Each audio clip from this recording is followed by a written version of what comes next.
Yay! So, hello everybody. It's so cool to be here with somebody that it's so precious to my heart. I really love this woman like crazy.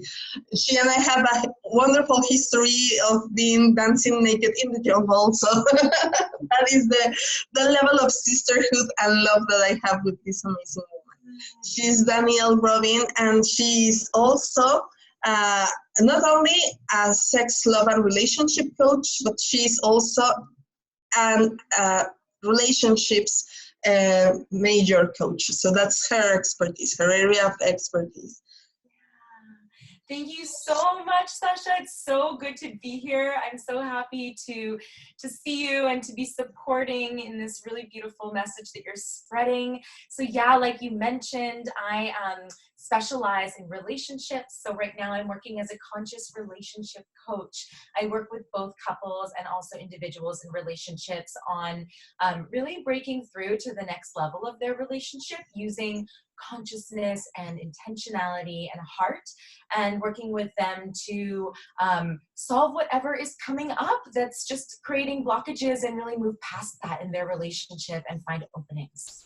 That's so amazing. That is such a necessary area of work, right? Like we all have relationships or want to have relationships that work, that heal us, that bring us closer together.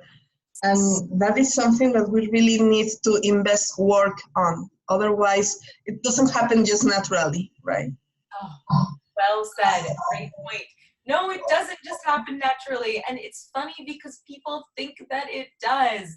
They think that epic love and amazing relationships is just going to happen to them. And it really does take a lot of beautiful work. You know, people often think like the word work is kind of has negative connotations, but no, it takes collaboration at every step of the way. Absolutely. And I think that is one of the main misunderstandings of relationships. People think that it should be just natural, like in the movies. You should just see somebody fall in love and you're going to be happily ever after. And the truth is that it takes hard communication skills to actually get that to happen. Absolutely. Yeah. And also a lot of inner work and realization and self-awareness, right? Totally. And I think that is also something that that people don't really think about, is that in order to be the best version of yourself in your relationship, you also need to be showing up as the best version of yourself for yourself. So the work that you're doing on yourself to kind of work on your own triggers and personal boundaries is going to cross over into the relationship work and vice versa. So they really need to be happening at once. Yeah, absolutely. And that is something I would really love to tell people out loud, like say it louder for the people in the back. If your relationship is making you work harder, if he's not reading your mind, if you don't feel like it's just happening organically, it doesn't mean it's not working. It means it needs work. Yeah, and it means you're normal. It means you're totally normal and you're perfect. So yes, shout out to everybody who is going through something like that. You're absolutely normal. And sometimes it just takes a little bit of refocusing and coming together. And actually in doing that, you get to bond and you get to create something. It's a beautiful thing. Absolutely. And also something about relationships, it's pretty universal yet pretty new, right? Like monogamy, it's kind of a new idea. I love how Esther Perel mentions that it's this marrying somebody that you love, it's kind of new. This monogamy by desire, because I want to be with this person forever, it's kind of new because usually we were not with the person that we loved, we were with the person that was financially the best option, and then we had love somewhere else, like in the 18th century and before. And it's kind of new. But with this sense of newness comes like the new challenge, which is questioning what is actually working and what is not, and how we can shift that model. You're absolutely right, Sasha. We're really moving into what I would call a growth mentality. I call it sort of conscious partnership or conscious growth partnership, where the idea is to be in a constant state of transformation and of growth. Rather than getting static and going into stagnation, we're seeking constant change because that's actually more reflective of how humans actually are, that sort of constant state of evolution. And in doing that, sometimes when we are, faced with the question of, well, what do I choose? What do I want to create today? It can get complicated and it can change from day to day or from year to year. And that conversation is one that we do need to be having in relationships if we want to be fulfilling our truth and our highest potential. And it's one that many people shy away from because it seems really scary. Yeah, absolutely. And that's such an important point. It can get scary because it can show you parts of yourself that you don't necessarily know you had. And it's also hard to deal with, right? Like, oh my God, this is triggering this aspect of me. And I think that is the best part of relationships, that it triggers constantly, like polishing constantly. Absolutely. It triggers parts of you so that you can stretch them and grow them. I call taking risks in relationships strength training for the heart, because just like we go to the gym and we work out and we push our boundaries, we actually push the boundaries of our heart in relationships so that it can grow. And as with working out and stretching muscles and pushing our boundaries, we all know that sometimes that can be a little painful and it can make us a little bit sore. But in the end, the long-term benefits are incredible. Yeah, I love that. I love that. Oh, that term just resonated so much with my heart. So I can just imagine how hard it must be for couples nowadays when they are dealing with things that are so new, right? Like desire, expressing their new desire, expressing that with the social media opening up windows of opportunity and showing up different kinds of relationships. I've been seeing people coming to ask, is it natural that I feel attracted to somebody else and still I love my partner? Or that I have a desire, a fantasy to be with somebody else and I still love my partner? Yes, I'm so glad you brought this up. So one of the things I like to say the most is that I think it would really benefit our society to decriminalize attraction. I think that attraction is a beautiful thing. It's like a life force energy that fills us. When we feel attracted to a food that we want to eat, we get excited about it. Or when we feel attracted to something that we want to wear on our bodies, that makes us feel alive inside. Attraction is like an essential aspect of life. It's an essential quality. And to feel attracted to qualities in other humans as we're continuing to grow is a fuel for our souls. It's a really, really beautiful thing. I think the word attraction gets a really bad rap just to mean like, I think people just equate it with like, when someone hears I'm attracted to someone, in their head, it's, I want to have sex with that person, I'm going to leave you, right? There's not an opening for the conversation about all of the beauty and benefits of allowing ourselves to feel excitement and joy and pleasure and passion about other people, friends, family, people in our life, and not even necessarily about them in full, but about certain qualities that they emulate and bring out in us. I love that. I love that. And then comes this new part of exploring alternatives of relationships, right? Like we are outgrowing monogamy as it used to be, and we are questioning how it can be lived in a way in which it is, let's say, honest. Yet again, to explore new edges, to explore new places with it. So we have new alternatives. Well, new, not that they were just invented, but that they are just being accepted and spoken about openly. And people is starting to question how to live these experiences, right? So I first want to start by saying that I think monogamy is a beautiful thing. And really the issue with monogamy right now is how people are choosing to do it. So that's one kind of topic to speak about is how we're engaging in monogamy, right? With like a really iron fist. Monogamy can be a lot of fun. And that when you talk about all these new options now, there are not just like 5 other options. There's like an infinite possibility of how you can create your relationship. And that's really exciting when you think about it like that. And again, you've got the issue where most people just have a fear wall up to even looking at what that spectrum could be for them and where they want to play on that spectrum and what they want to create. So there's a little bit of a block for a lot of people to even getting there.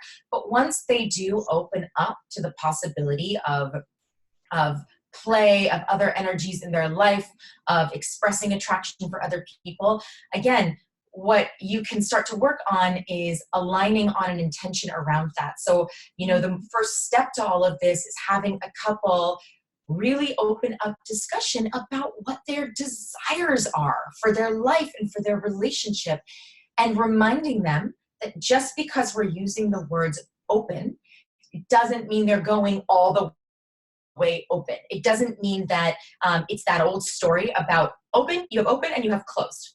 And one is all the way in this direction, the other one is all the way in that direction. To remember that there's an infinite number of possibility and you get to create exactly what you want. I love that so much. I love that. It's like every couple can create their own set of rules. Yes, they can. And it starts with desires, and it starts also with making sure that needs are met within the current container of the relationship, right? Because if there's not a feeling of safety, there's not a feeling of security, then opening up in any way or even having that conversation is going to be a lot harder and a lot more tender than it needs to be. So, and also making sure that, you know, if that feels at all challenging, that you have somebody guiding you. It can be really, really incredible just to have a mediator in that conversation, because it's not one that we're used to having. I love that. And it makes me think about something like opening a relationship, exploring the rules of monogamy, to call it somehow, is not a solution to a problem. Right, like, oh, we are having issues, let's open it up and meet new people. It can just bring more trouble, right? Like first work within the couple bubble, within each other, and then open up more relationships, more fluidity with the rules of the relationship. Yes, absolutely. And I myself have personally experienced exploring this spectrum from both places. I've explored it from a place of not having all of my needs met in my partnership, and experienced what that does. And what it does is it actually leads to a bit of a spin out where things start to kind of spiral out of control, and you really lose the connection of the core of the primary relationship. I've also done this and explored this from a place of real, true connection, of openness, of honesty, of safety, and watched how beautiful it is to take that path together when you know it's safe to look at the person and say, hey, I need to pause. Or, hey, I actually changed my mind about that. And to feel like you can voice those things because you know that there's safety established within the container of your core primary partnership. That is so important.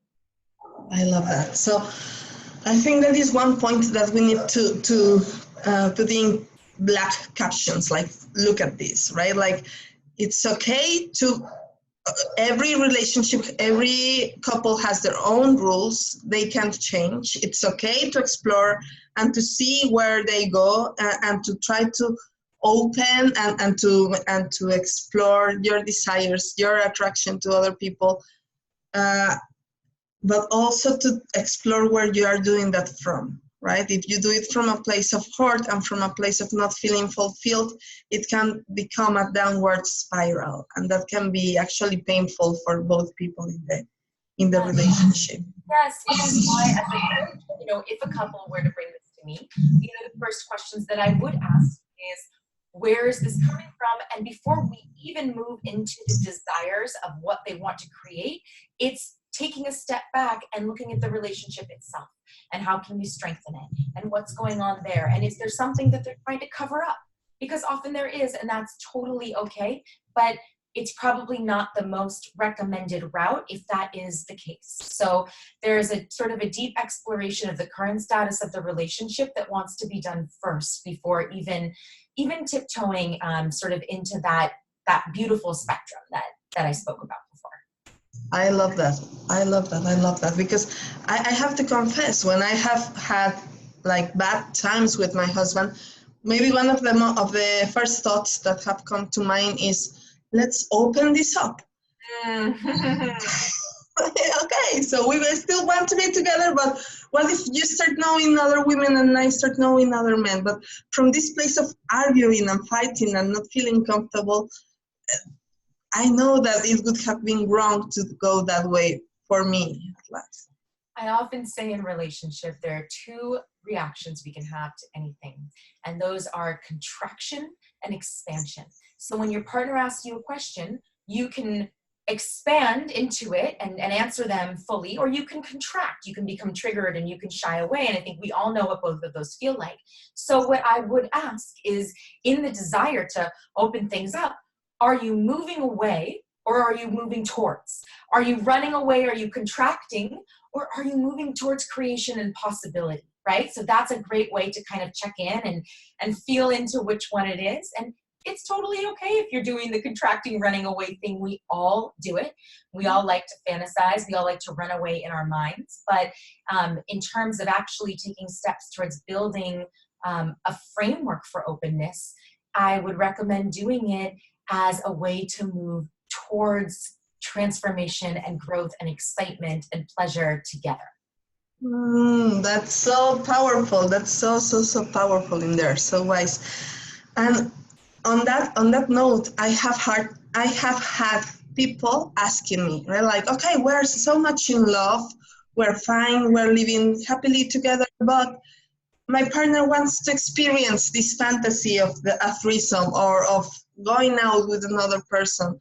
What if she's more beautiful and he chooses to go with her? What if he has a better equipment and she chooses to go with him? And those kind of questions kind of seem universal to me because I have heard them repeatedly, right? Like this fear of, what if there is somebody that comes and takes my place? Yeah. Oh, it's so hard. And what comes to mind for me at first when you say that is, there's this statistic that while people are terrified of flying, it's actually way more likely that you get injured in a car. So there's this imbalanced feeling that there's more danger on a plane, but there's actually more danger in a car, which is something that we do like every day. So similarly in relationships, there's a feeling for people that the danger and gets heightened if they decide to engage, if they decide to pursue something or engage in something sexual with someone else, when actually, if you think about it, the same risks, so to speak, are present when you walk down the street or into a coffee shop where there's like a cute barista, or at your office. I mean, it's sort of like we can't shield ourselves from the reality that, ultimately there's no iron fist to be had on your relationship and on your love. And I know that that can be hard to hear. All that we can do is continue working towards honesty, expression, meeting each other's needs, and trying to be fully present with each other so that we have the best chance possible of being in alignment. So I guess that's my way of saying that, anything could happen, yes. But if you come to this type of agreement from a place of safety, if you understand fully why your partner wants this, and it's not because they want to run away from you, it's because they truly want to live out a fantasy. And then there's also the possibility, if this really brings up a lot, of looking into and exploring whether it's possible for your partner to have that need met in another way.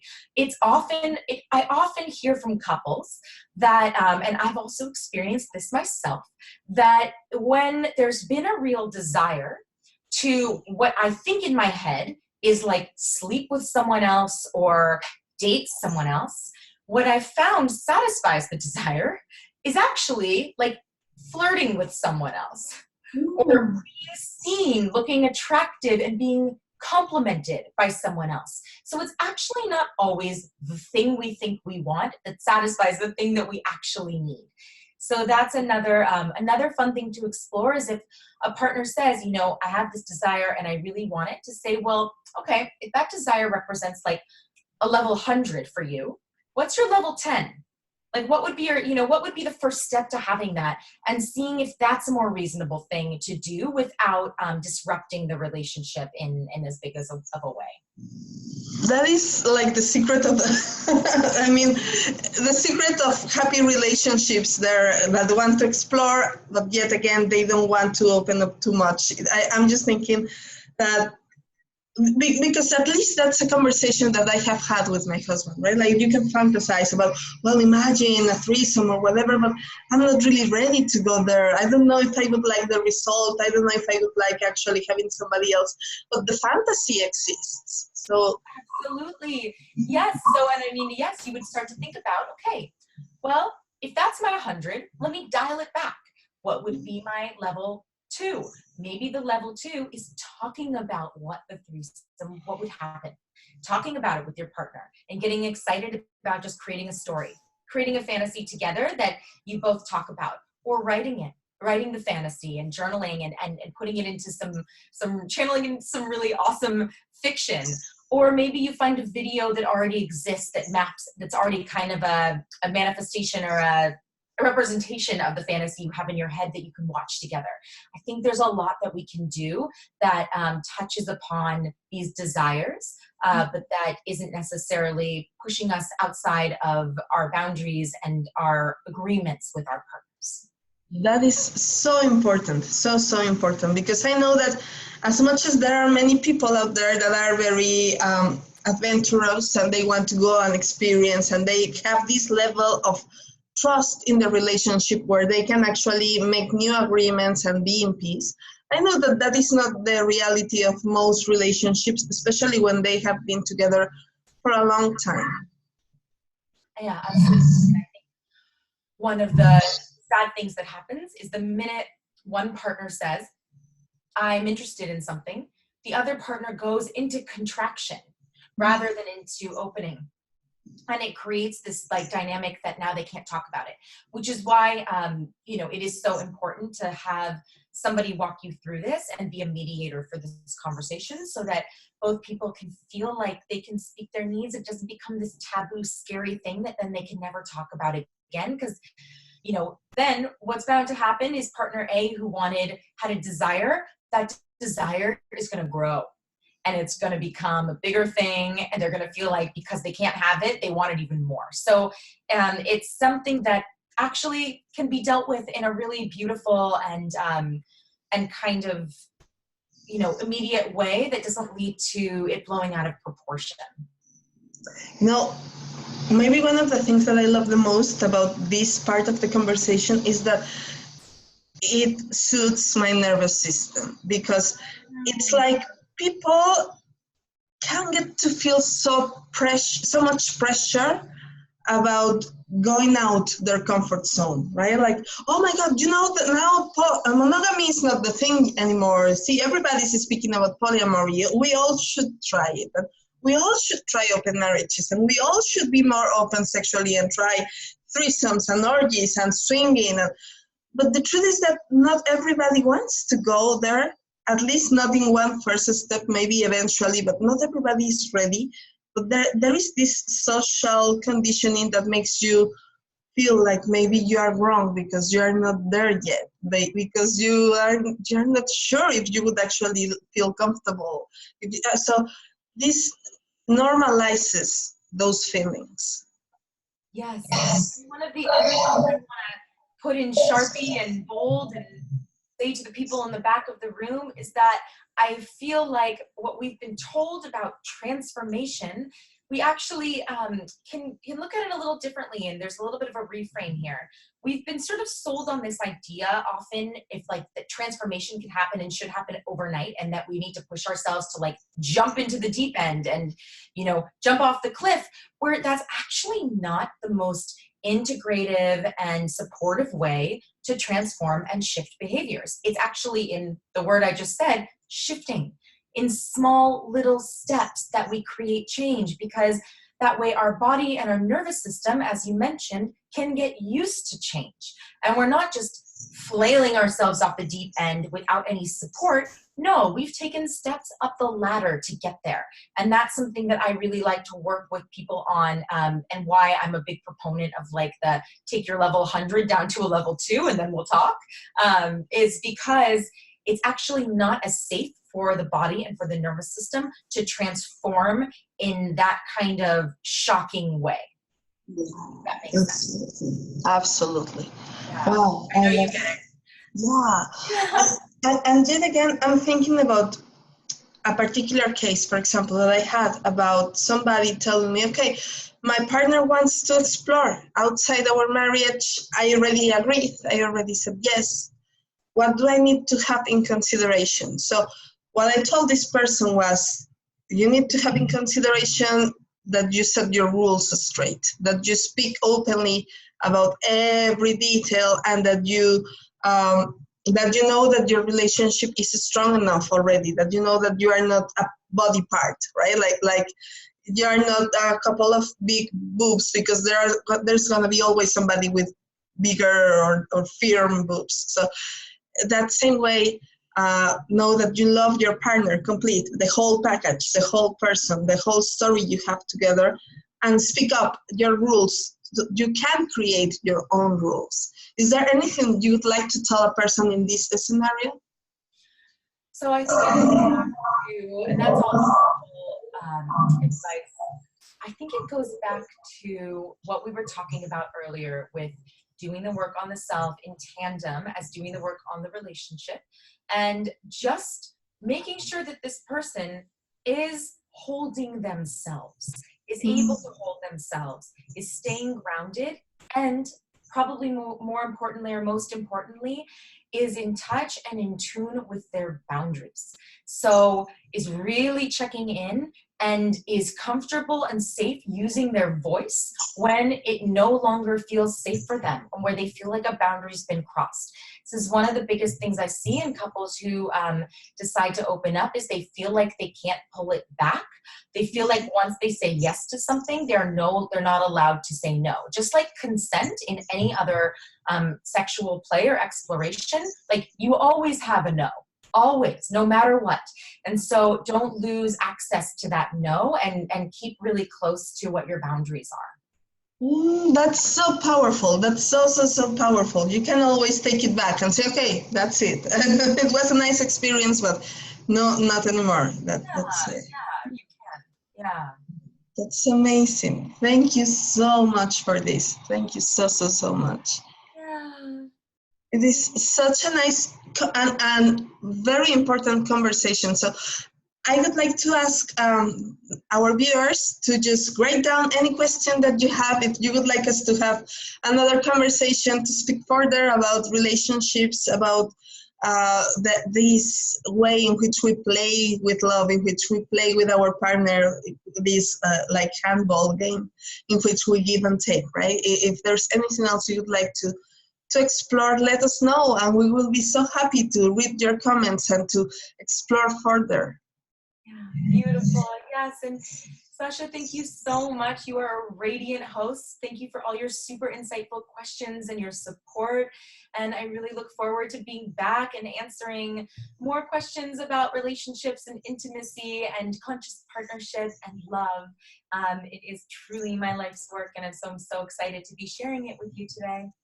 Thank you so much for all your wisdom. It was so beautiful, and I'm pretty sure that everybody that watches this is going to go with so much to work on in their mind. Like, okay, a lot of new thoughts to consider there. So thank you so much for this. It's such a gift. Love you.